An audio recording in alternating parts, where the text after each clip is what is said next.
And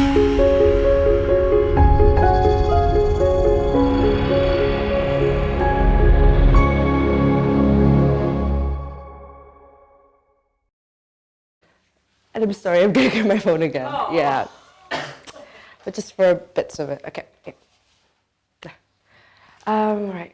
Gosh, look at Sandy's hairstyle. Is he trying to be ridiculed?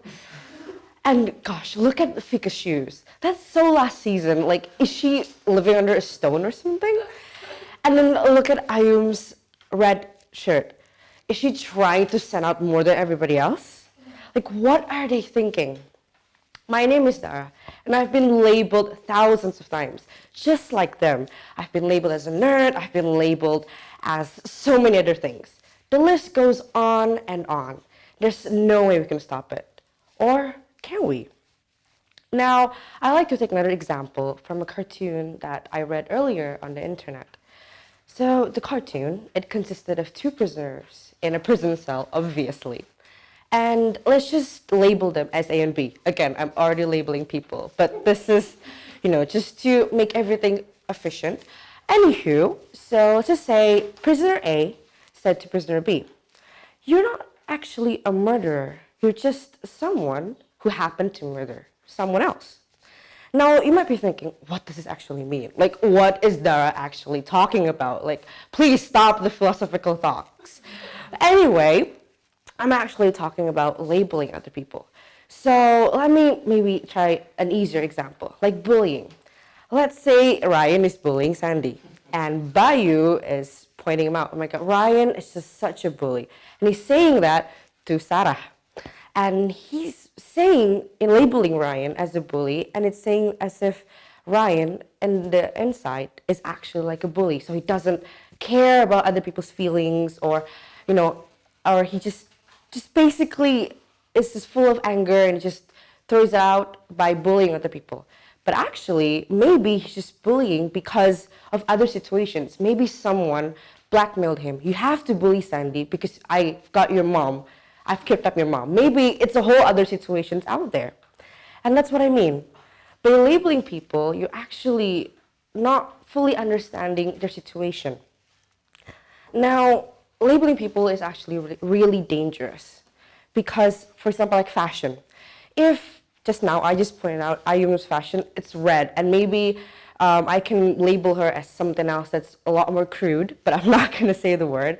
Maybe like that. Maybe Fika's dress, I would say, it's so short. Is she trying to show off, more parts of her body than necessary? Maybe something like that. But technically, it's fashion, just like what Vooya said. It's a way to express yourself. And if I label Fika as something that I just said earlier about her length of her dress, I'm actually not understanding her situation. Maybe, because she's wearing the length, she's actually, trying to say, oh, this way I am actually feeling confident, I'm feeling casual, but at the same time, semi-formal, and then using the coat and stuff like that. And that's what I mean. By labeling people, we're not actually understanding them, like I said previously. And I like to take a more personal experience. I love video games. I love playing it more than anything else. And it's a personal hobby of mine. And honestly, it's just something that I love so much doing behind other people's backs without them knowing it. Anywho, my parents dislike gaming with a passion. It's insane how much they dislike it, basically.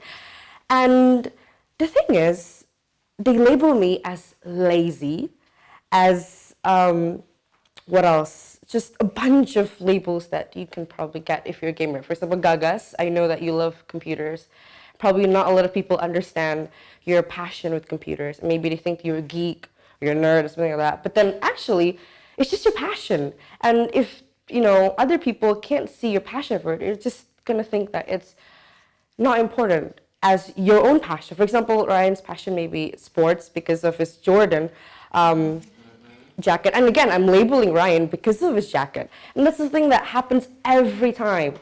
But the negative labeling that is going on around is just, it's horrible. And again, back to my personal experience. I've been labeled when I was in elementary school as fat because of my size of body. But then actually they don't understand that I love eating. And I just love food so much. And I know that Fika also loves food. And from a stranger's point of view, and also Bayu, and from a stranger's point of view, when they see me, Fika, and Bayu in a restaurant together and we're ordering so much food, maybe we're sharing it, or maybe we're just, indulging it for our own self experience, but they don't see our passion, and they're just labeling us as, wow, they're just a bunch of pigs, or they're just a bunch of fat-eating people or something like that. And that's the thing. Labeling can be so negative. And other things is that we need to we need to realize this as quickly as we can. Because I know that maybe I'm being hypocritical right now, standing in front of all of you and saying labeling is bad, but at the same time, I've labeled Ryan before with the jacket. And that's the thing. We need to differentiate the negative labeling and positive labeling. Because negative labeling, we can hurt other people so much without even realizing it. Like, for example, maybe tomorrow Sandy will decide to dye his hair blue, and maybe that's just his passion for the color blue. And then we might label him as, wow, he's just such a punk, or something else along the road. And that's the thing. Or maybe because I bought my new Nike shoes, people will think, wow, you like to spend so much money, that's ridiculous. But then I'm like, no, I just like the color, and it looks great, and it just suits my style. Again, like what Vooya said, style, everyone has different styles. And there's a bunch of ways that we can avoid this. For example, we need to understand other people's point of view. Like, we need to think bigger.